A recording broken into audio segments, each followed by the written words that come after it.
Elvis Presley se conectó con la música desde niño. El chico solía asistir con sus padres a la iglesia bautista de la comunidad negra donde vivía. Además, su mamá y su papá formaban parte del coro de la iglesia. Cuando Elvis cumple entre 10 u 11 años, recibe como regalo de su madre, Gladys Love Presley, una guitarra. Por supuesto, su tío Buster, que sabía tocar la guitarra, le enseña diferentes acordes. Tal era la pasión de Elvis por la música, que comenzó a cantar y a tocar en la iglesia y en el WELO Saturday Jamboree, un popular programa de talentos de radio local.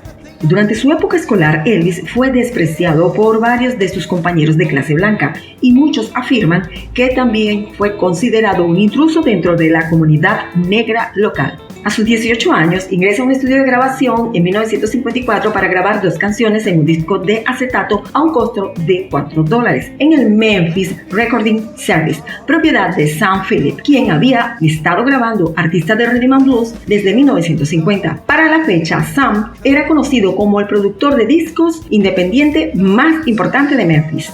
El productor de música Sam al principio no tomó en serio a Elvis. Sin embargo, luego de escucharlo durante varios intentos, le sugiere que se reúna con Scotty Moore, un joven guitarrista. Elvis pasa de inmediato a ver a Moore y luego Moore le presenta a Elvis al bajista Bill Black. El trío comienza a trabajar en el estudio de grabación de Sound Record, empleando para ello la recién desarrollada cinta magnética de grabación.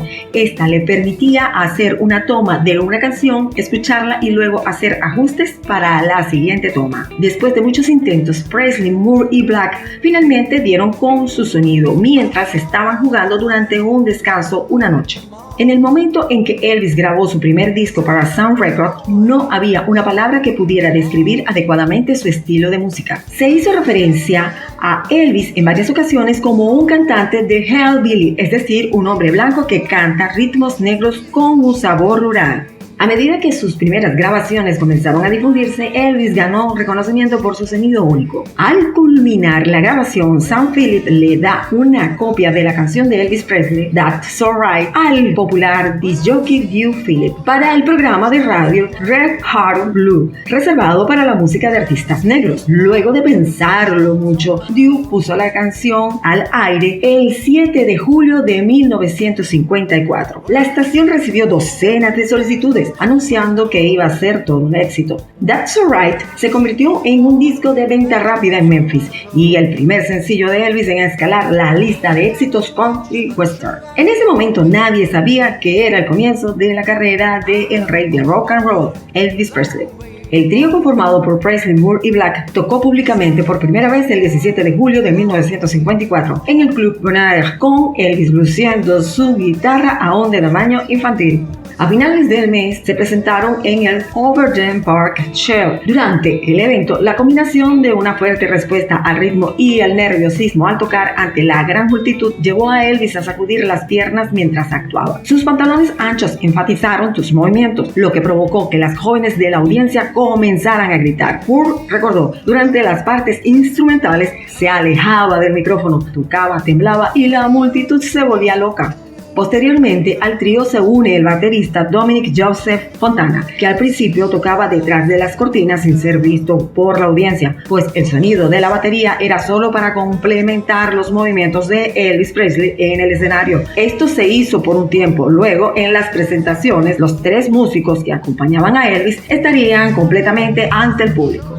El cuarto sencillo de Elvis para Sound Records, Baby Let's Play House, permaneció en la lista de música country de Billboard durante 10 semanas, alcanzando el número 10. El compositor y cantante Arthur Gunter había escrito y grabado Baby Let's Play House, pero Elvis hizo suya la canción con la inclusión de la frase Baby Baby en el verso. Elvis solía provocar a la audiencia mientras cantaba con sus movimientos y las letras de sus canciones. Le encantaba la euforia colectiva que producía. Imagínense a esas adolescentes ante un joven tan atractivo como Elvis, con ese tono de voz tan particular. Era un encantador de mujeres.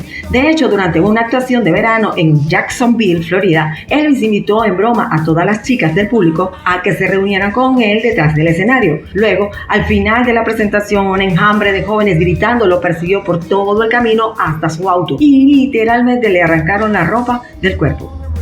En noviembre de 1955, Sam Philip vendió el contrato de Elvis a RCA Victor por $35,000 más $5,000 en regalías atrasadas que le debía a Elvis. Fue la mayor cantidad pagada por un solo artista hasta ese momento. El contrato de Elvis fue arreglado por el coronel Tom Parker, quien se convertiría en su famoso manager. Como el joven Elvis de 20 años era menor de edad, su padre Vernon Presley firmó el contrato. En enero de 1956, Heartbreak Hotel fue la segunda canción que grabó Elvis y se convirtió en el primer disco que lanzó en su nuevo sello discográfico, RCA. Elvis hizo una versión de Blue Sweet Shoes de Carl Perkins y de Tutti Frutti de Little Richard, que fueron todo un éxito. Era bien sabido que Elvis no leía música ni tenía ninguna experiencia profesional en hacer arreglos. Simplemente él sabía instintivamente qué hacer y cuándo hacerlo. Elvis Presley, a diferencia de otros artistas blancos que simplemente cantaron las versiones originales de Rhythm and Blues, las reformuló.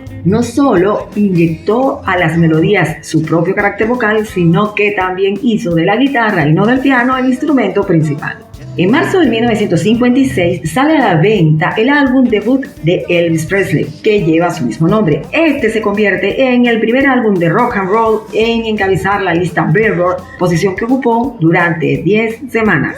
Como dato curioso, Parker, su manager, estableció un convenio con todos los compositores que escribían canciones para Elvis. Este consistía en que Elvis Presley debía figurar siempre como coautor de todas las canciones. Elvis nunca escribió una de sus canciones o parte de una de ellas. Ahora, ¿por qué crees tú que Parker hizo esto? ¿Era una estrategia comercial o un simple capricho del cantante y del manager? Me gustaría saber tu opinión. Por favor, escríbelo en los comentarios. El éxito de Elvis, Hound Dog, una canción sobre un gigoló, fue compuesta en 10 minutos por Lively Stoller. Hound Dog vendió más de 500,000 de copias, subió al número 1 de la lista de Rhythm and Blues. Hound Dog y Don't Be Cruel fue el disco de mayor éxito de dos caras de la historia.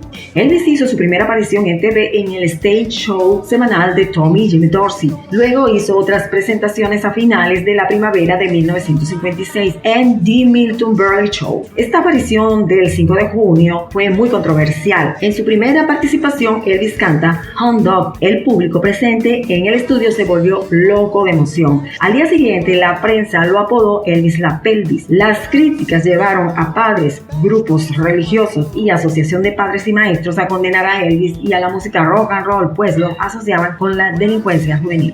Dentro de las apariciones más notorias que él hizo en televisión fueron las 3 veces como invitado en The Ed Sullivan Show a finales de 1956 y comienzos de 1957. Ed Sullivan le pagó a Elvis la enorme cantidad de $50,000 por aparecer en 3 de sus 3 programas. La primera aparición de Elvis en The Ed Sullivan Show fue un gran éxito. Más de 60 millones de personas lo vieron en los Estados Unidos. Los biógrafos concuerdan que el show de Ed Sullivan ayudó muchísimo a Elvis a convertirse en una celebridad. El EP Jailhouse Rock también indicó la enorme popularidad de Elvis en el invierno de 1957-1958. Este permaneció en el número 1 durante 28 semanas. Con su combinación de melodías de rock duro y baladas románticas, el EP Jailhouse Rock apoyó hábilmente la película que llevaba el mismo título que la canción.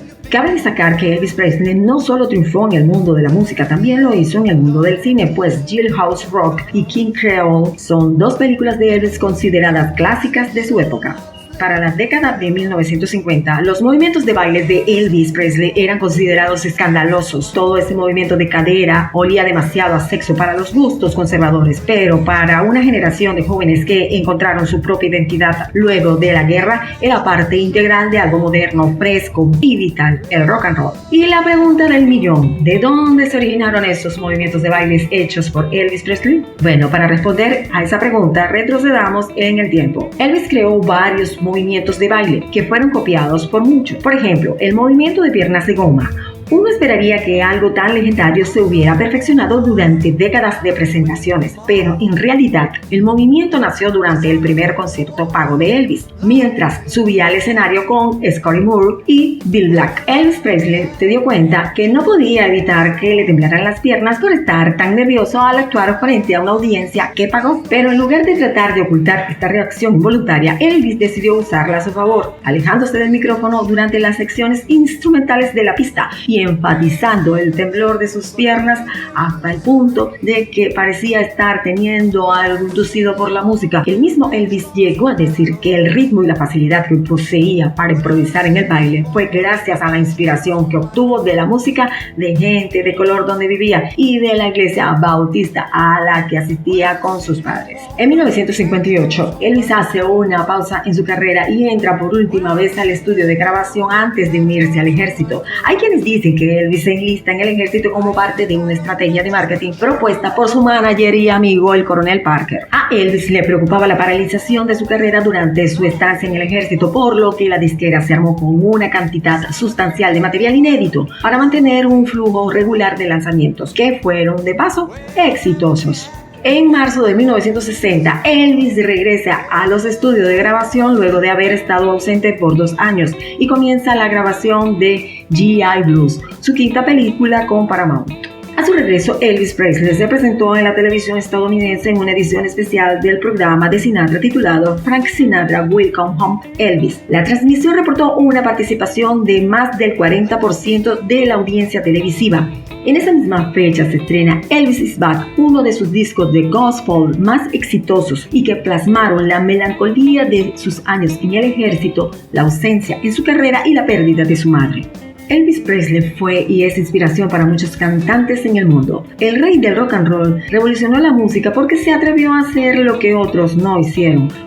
Si la historia te gustó, puedes darle like y compartirla. Recuerda suscribirte si aún no lo has hecho y activa la campanita para que puedas recibir las notificaciones de las nuevas publicaciones.